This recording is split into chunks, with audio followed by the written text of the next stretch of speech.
What's going on, everyone? My name's Alex. That's Eileen, and you are watching Straight to the Chicane podcast, and we are going to be talking about the Japanese GP. We are. It was a long weekend for us. This is how I'm feeling. Dead. Yeah. Exhausted. For us, it was a 2 a.m. qualifying, a 1 a.m. race start, so we decided to pull all-nighters. What did you guys decide to pull? Yeah. So if you haven't yet, please like, subscribe, comment, tell us a little bit how you felt about this weekend, because this weekend was a championship deciding weekend. But was it? It was, apparently. At some points we didn't know. At some points Max didn't know. Yeah. Then he was. Then he wasn't. Then he was again. Yeah, so this weekend was really a different type of race. We saw rain, we saw delays, we saw accidents, we saw the FIA make some failures. We saw championship win. I mean, what you would normally see in 2 hours or something you would see all across the whole entire season, we saw in 42 minutes. Yeah, we did. It was a long race. It was a long day. Well, honestly, I didn't think for a while it was going to even be a race, because they did one lap and some carnage ensued. They ended up doing 3 laps total before it got red flagged, but it went into a safety car, then it got red flagged, so they did 2 laps behind a safety car, then it red flagged. It was crazy. Yeah. So they weren't able to even classify points at that point, and it was a wild weekend just to start off that race. Mm-hmm. You know, so we're still kind of recovering, I think. I think a lot of people are. And it's weird because I feel like after Singapore, we said the same thing. We were like, how's everybody feeling? Yeah. And now it's like even more confusing and chaotic. And I think because the championship was involved in it. So. Yeah, I mean, a lot of things happened this weekend. We heard finally some seats got mentioned and locked in. Championships got made. Mm-hmm. I don't know. And I think they're going to fight everything. It was just wild. I'm still kind of speechless and trying to take it all in. It was a lot. Yeah. And it's been a few hours. Like, we went to bed and rested. And, like, yeah. You know, so I'm still trying to comprehend everything. Yeah. There's been a lot of emotions. But it was an overall good weekend. I think it's a lot of the drivers, they really enjoy the track. So it was a very exciting weekend. Yeah. You know, the fans are something else.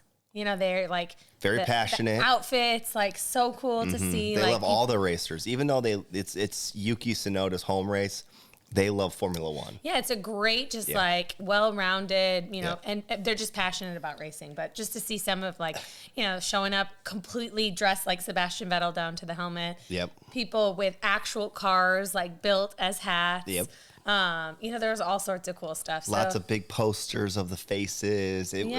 They're very passionate fans, and they've been passionate fans for a while, and they haven't seen a Formula One race in 3 years. Mm-hmm. So they're back. Welcome back. Yeah, it was cool. You know? It was really, really exciting. So, of course, this is our second weekend going into where Max had the opportunity to win the championship. So he could have won in Singapore, but Singapore was an anomaly. He did end up winning this weekend, so congrats. Max is now back-to-back world champion. He is. It looked a little crazy there for a second. Didn't know if it was going to happen. He didn't know it was going to happen. It was a little unusual, so I guess let's talk about, what were your thoughts about that? Like, how it went down? Like, I mean, you said it well earlier before we started to record this, that they probably should have just let it go to the next race, because what's going to hurt, like, FIA right now looks like complete idiots, and they make us fans look like, you know, what are you guys doing? They make us look stupid, because Crofty's the whole time talking about half points, partial points, who's going to get points, not going to be the championship this year, and then, you know, they go all the way to talking to the winners, and things change right there in front of them. Yeah, so I get it. The reason it changed is because of the penalty at the end. So yeah, and then the interpretation of the rules, I understand. Yeah, the interpretation of the rules. So obviously, we all know 2021 Spa there was the race that never happened, and it was half points for people. So they put the new rules into the rule book this year. It was part of the whole big FIA controversy. Mm-hmm. So the whole race, we're thinking they're obviously going to finish on time. Mm-hmm. And if it's 25% or 50% or whatever it is, there is certain stipulations already built into it.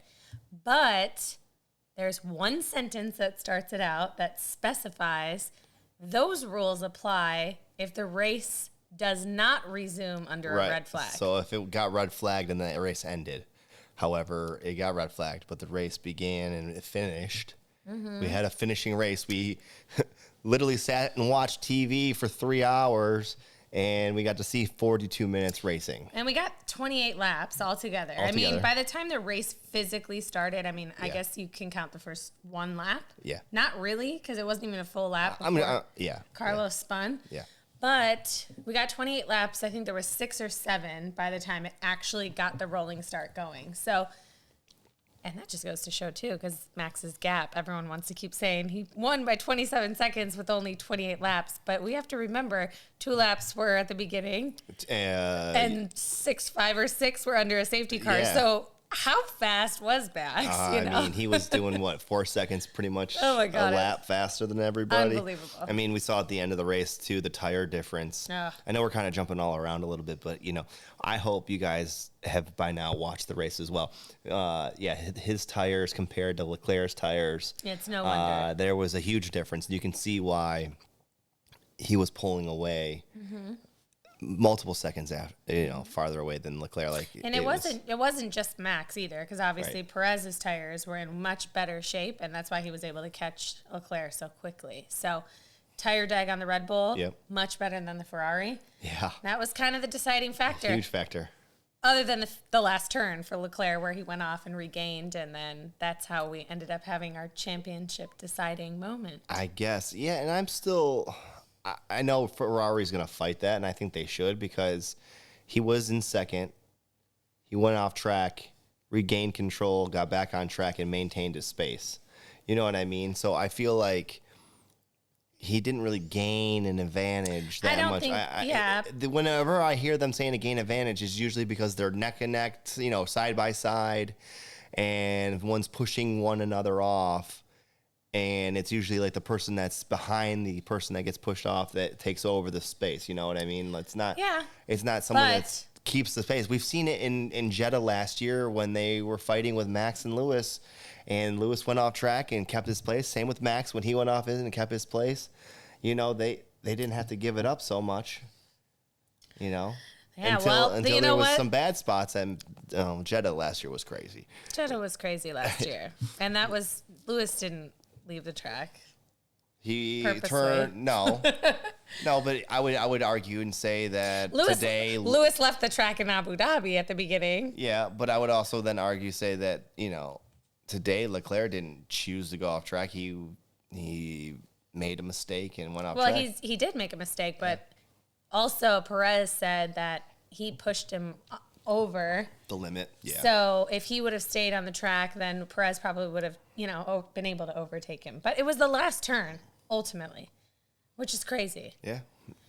So it was the last turn that decided the whole entire championship. Isn't it crazy? So Max would have essentially, if Leclerc stayed in P2, not won the championship by 1 point because he didn't get fastest lap. Yeah. And he asked to go, why are we not pitting? Because he had literally a free pit stop up 26, 20. I think it was up 25 seconds at that point. Yeah, because they didn't want to risk it either. Well, they didn't want to risk it, and they were under the same assumption that Crofty was under and a lot of other people were under, that they weren't getting full points, and this was not the race that he was going to win it.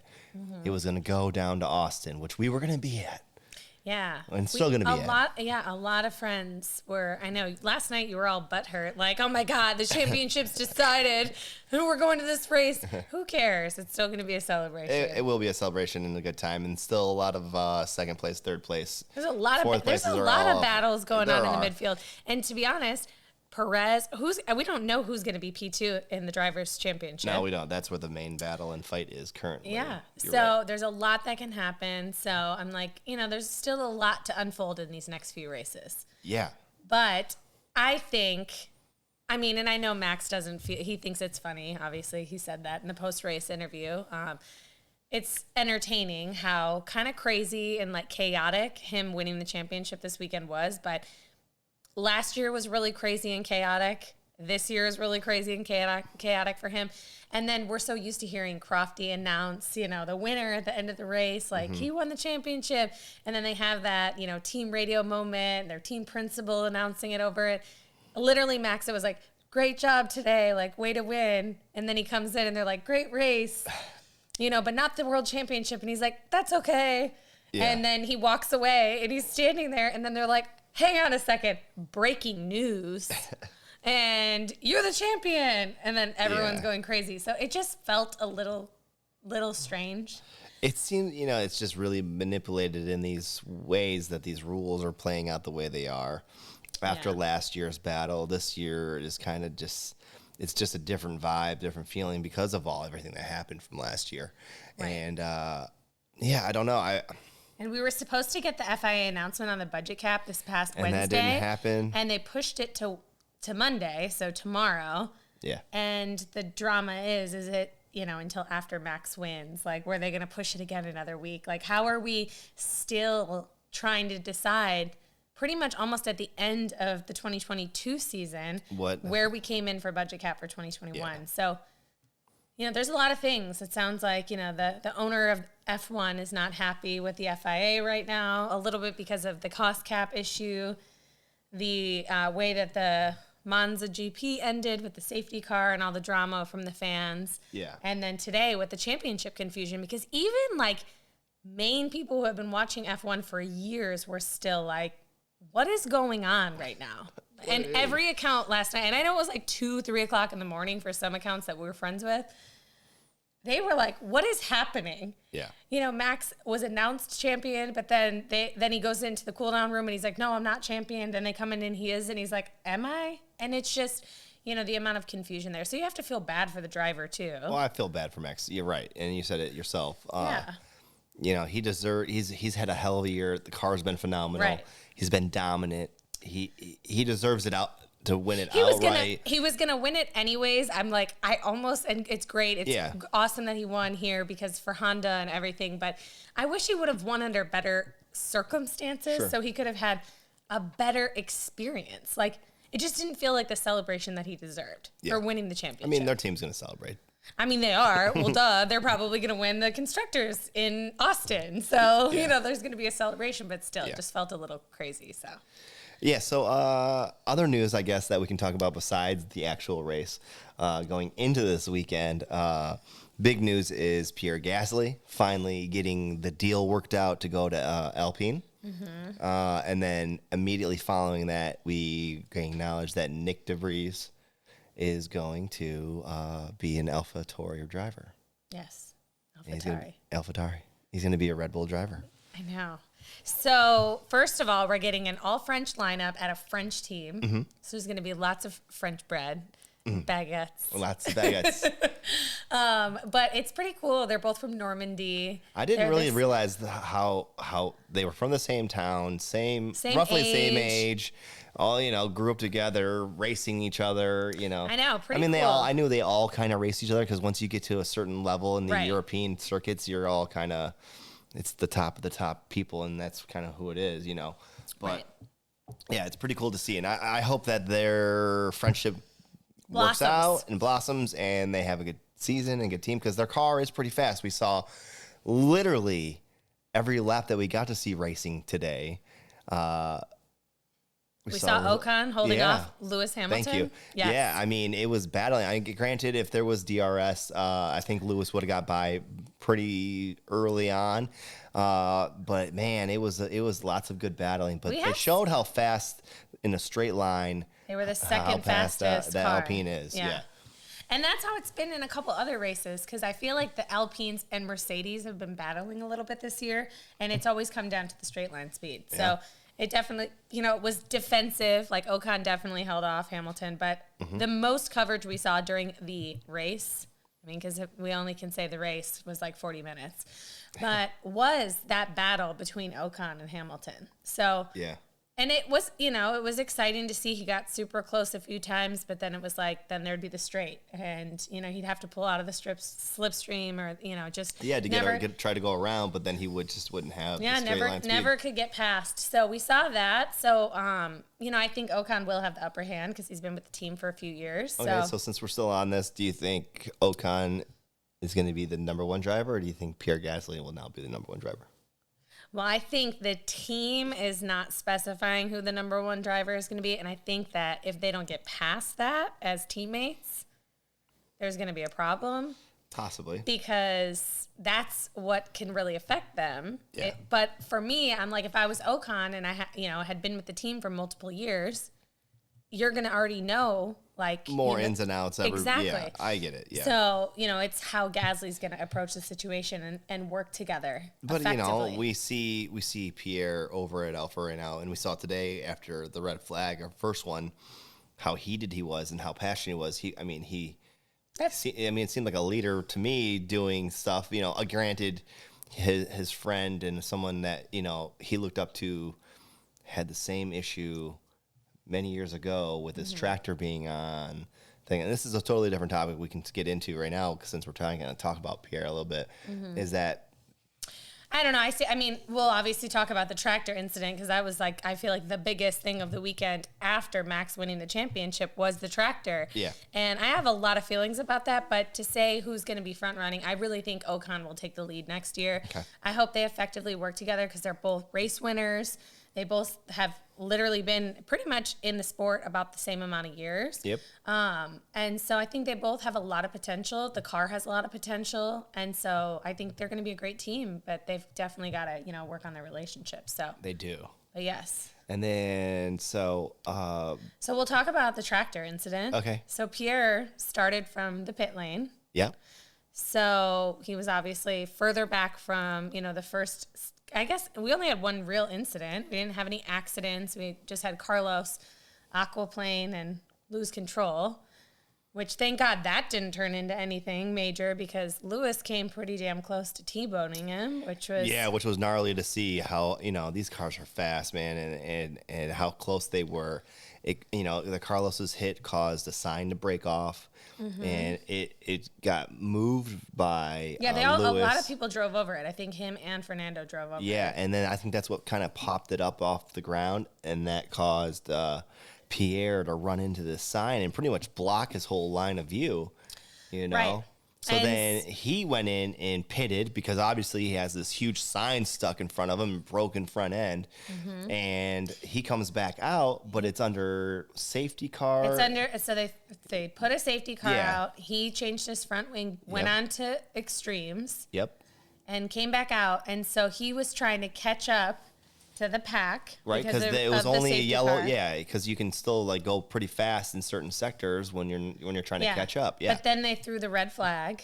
But yes, but they threw the red flag at the same exact time he was passing a tractor on track. There was two tractors. So the red flag and everything happened all within a second of each other. So and it's not like the tractor came out on track just before Pierre got there. Every single driver saw it. Max even said it in the interview, he saw both of them, but he of course has the most visibility. He's got the clearest view. There's no drivers in front of him other than the safety car. Yeah. So they need Checo announced it. There was a lot of people, but the interesting thing was nobody was talking about it. We saw after everybody came back into the pits, Pierre was very heated, like you said. Even Crofty was like, oh, sorry for any profanities that might have been said, even though we didn't have any audio for it. But you could tell he was not happy. We didn't know what was going on. We thought it was because of the sign being loose. And that's what the announcers thought, too. They were like, the signs should be secured. They shouldn't be able to pop off. He obviously was driving blind in, these treacherous conditions. We didn't know that there was a tractor on the track in one of, a circuit that has had a death and a fatality. Yeah. That's changed rules and regulations because of it. Yeah, it was Charles Leclerc's uncle or cousin. Jules Bianchi. Yep, someone that they all looked up to and were, he was a young driver. And the tractor in that case was in the gravel at the same circuit. This was literally on the track. Yep.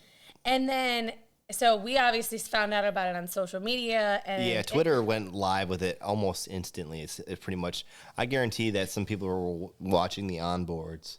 And it felt like it was like 30 minutes later when they started talking about it. Absolutely. It was red flag, and then they brought it up during like the second red flag once it got postponed. Like Pierre had already gone to like the steward's room and was like, what the hell is going on? This is ridiculous. Yeah.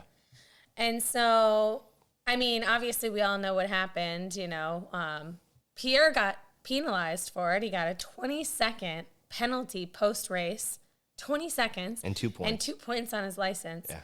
Because he was speeding, quote unquote. And so it made it dangerous. And I just felt like the narrative was like, it was Pierre's fault. Like it just kept, and like a lot of the announcers, like Karun was like, you shouldn't have been speeding. And it's like, why was the tractor on the track anyways? When there's low visibility, we couldn't have waited one lap for the drivers to come in. Yeah, to get everybody off the track. That's what they should have done. And that's what they should do from here on out for sure. And nobody has posted about it or like apparently like, and obviously I'm sure it's been posted on Twitter and whatever. But at one point there is an onboard and it shows a steward on the track by Carlos's car. So I don't know if it's the tractor driver or what it is. And there's cars driving by. Yeah. Like we're lucky that nothing happened. But it completely ridiculous and like unacceptable. Yeah. So. Anything else you want to say about the tractor?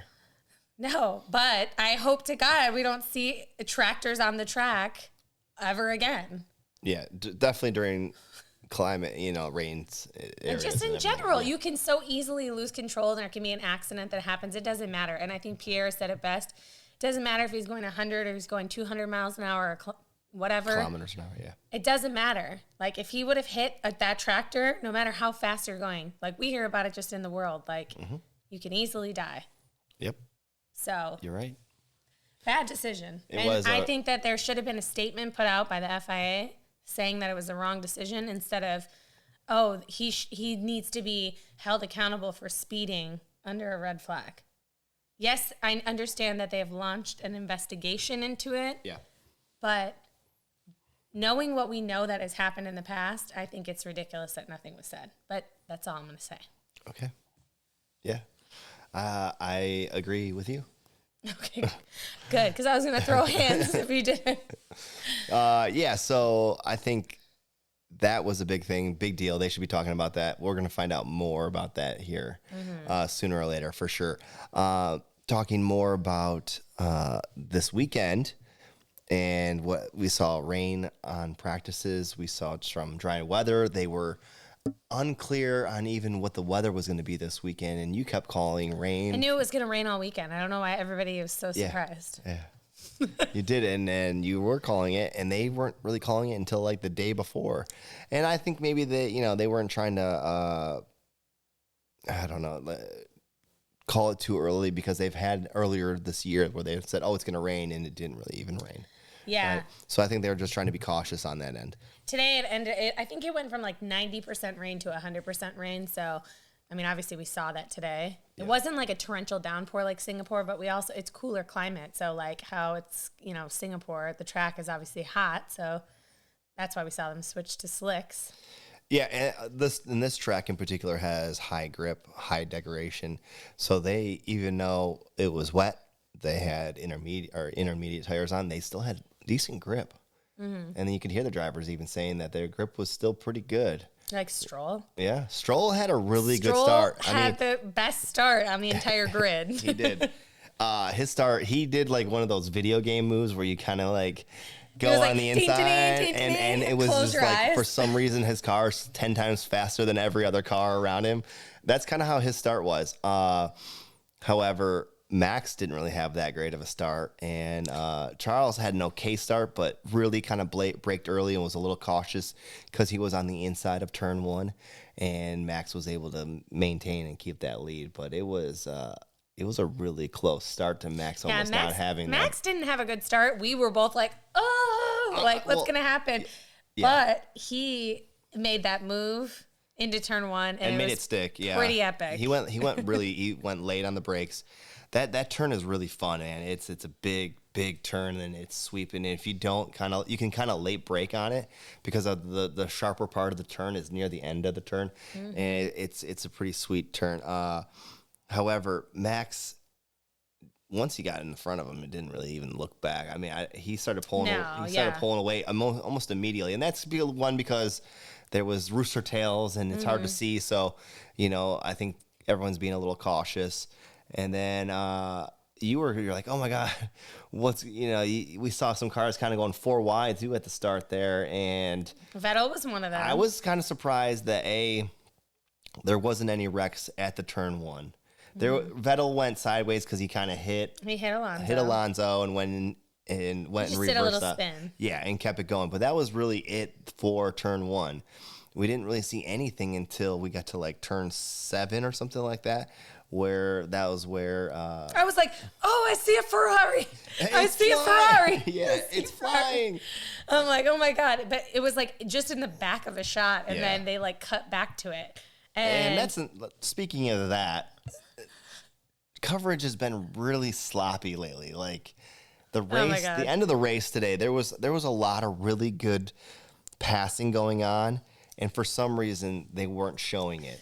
And then at the very end of the race, when there was a battle going on because Alonso put on fresh set of tires and started passing everybody, going like 5 seconds faster than everybody, they didn't really show any of the passing. Oh my God, seriously. And they just showed Max after he won his celebration lap. Yeah. We got to work on some coverage. I know. Maybe because they're trying to make up for the fact we didn't see Max the entire race. So they're like, let's just show him like waving to the fans. But I'm like, Alonso was on the charge. It was like we started the last lap and he had 2.3 seconds to catch Vettel. And they crossed the line at the same time. It was literally a photo finish. It was a photo finish. And we didn't see it. We had to go on to freaking Twitter to see it from the fans' view. Thank God. Had the really good shot. Yep. Yeah, but that was epic. Sebastian Vettel was driver of the day. Impressive. He was one of the first drivers to pit for intermediates, and it paid off. I mean, he made the right call. I think they had to go on wets once they restarted the red flag because honestly, they got red flagged. They did 2 safety car laps and brought it in for the third lap, and then they all were waiting for the rain. And they red flagged it because of the rain. That's what they said. Heavy rain was coming in. For the visibility, yeah. Yeah, so we waited, I don't know, 20 minutes or so, 30 minutes or so, and then they put the 15-minute warning up and said we're going to get going again.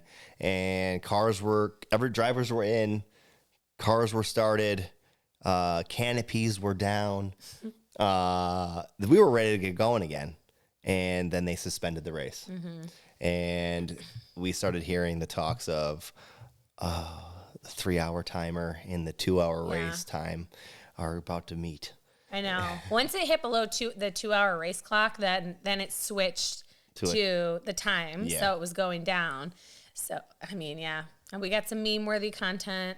We did. We always do. I think McLaren was playing Uno in the garage. So, you always see some interesting stuff, but then it's like the anticipation. And then you're just watching replays and you're just like talking. So, of course, the tractor piece that's when everyone was sharing a lot about that. Yeah.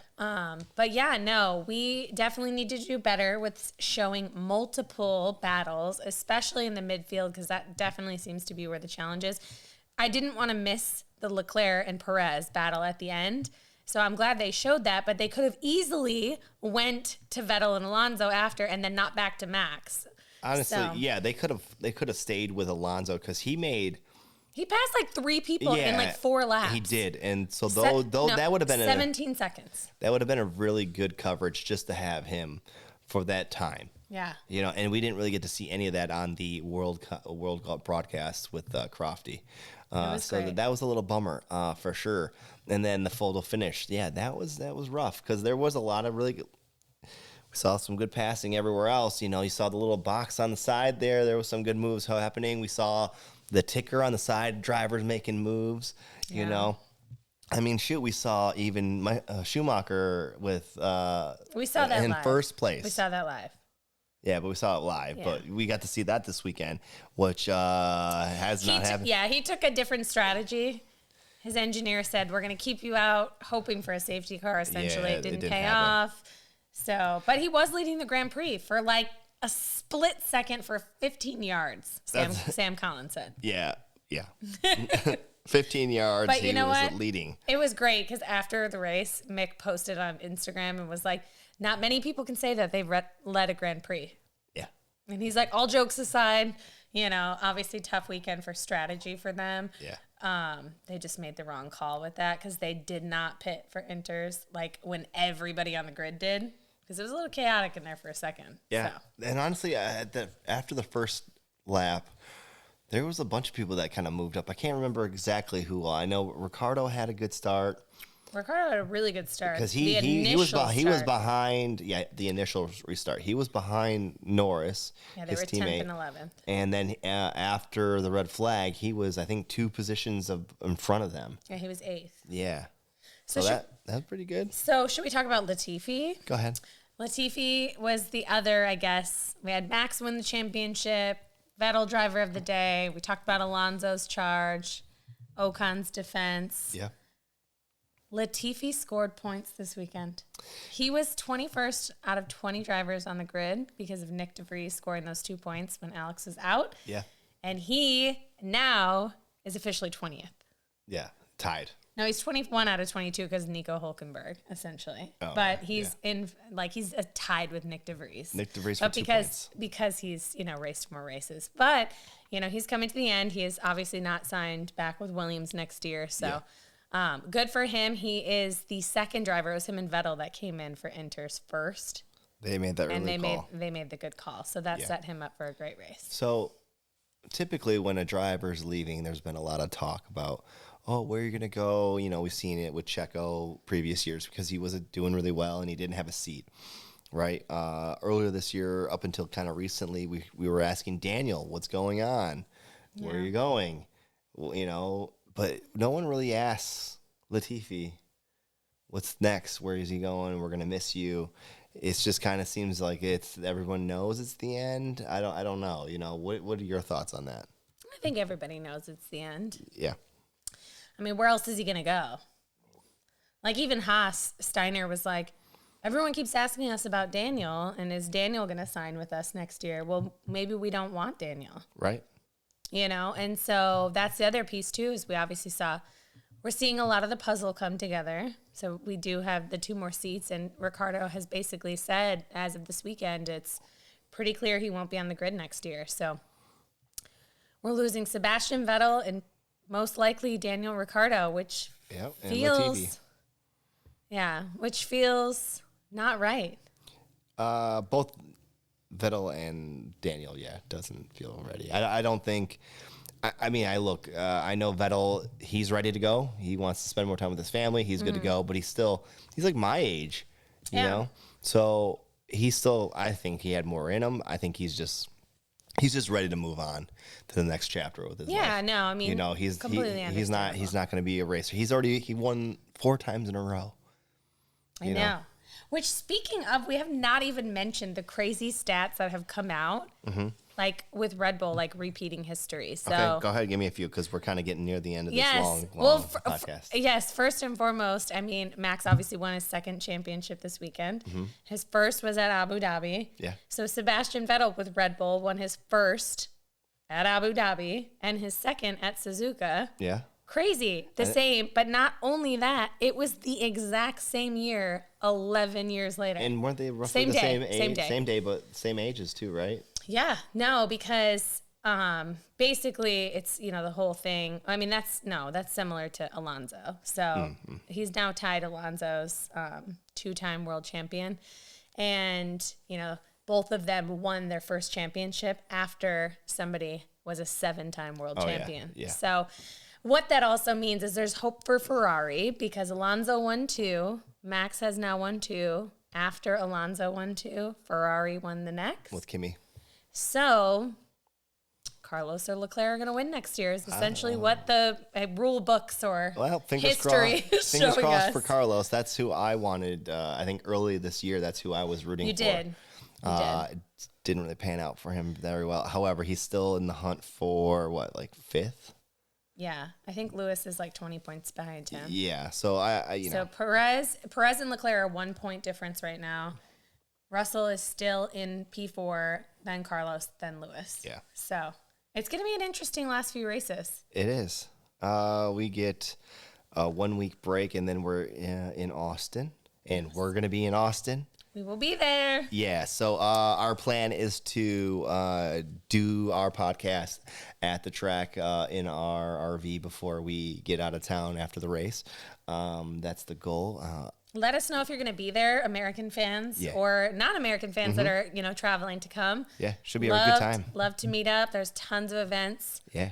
Shaq is DJing the post-race, awards. Well, it's not Shaq. His name is Shaquille O'Neal, but he goes by Diesel when he's DJing, so you need to get that right. Yes, apparently I do. So it's going to be great. We're looking forward to it. It's very exciting. Only a few races left. Yeah. Mexico City, Brazil, and Abu Dhabi. So then before we truly get out of here, who was your driver of the day? I think I feel good with Vettel because he was literally last. I think my runner-up is Alonso just because of what he did in the final stint. Yeah. He took the gamble for a second pit. Yeah, I think I'm going to go with the crowd and then go with Vettel on that one because, it's his favorite track. After his poor first lap, he made the right call. Mm-hmm. Yeah. He made it first. And he held off Alonso. He held off Alonso and kept a pretty decent score. Got what would you say he got? Fifth? Seventh. Thank you. Not bad. No, sixth. Alonso was seventh. Okay, Russell so was sorry. Yeah, sixth. Not bad at all. No, really good. Yeah. Considering Aston Martin this year. Yeah. So yeah. What else you got for me? Anything else before we go? I think that's it. I'm excited to see these last two seats fold out. Apparently Lewis is going to be here for another 5 years. That's the rumor. We'll see. So we shall see about that. Congrats to Max, 2-time world champion. Yep. That's going to be pretty crazy. And then we're going to see if Red Bull can secure the Constructors' Cup here in Austin.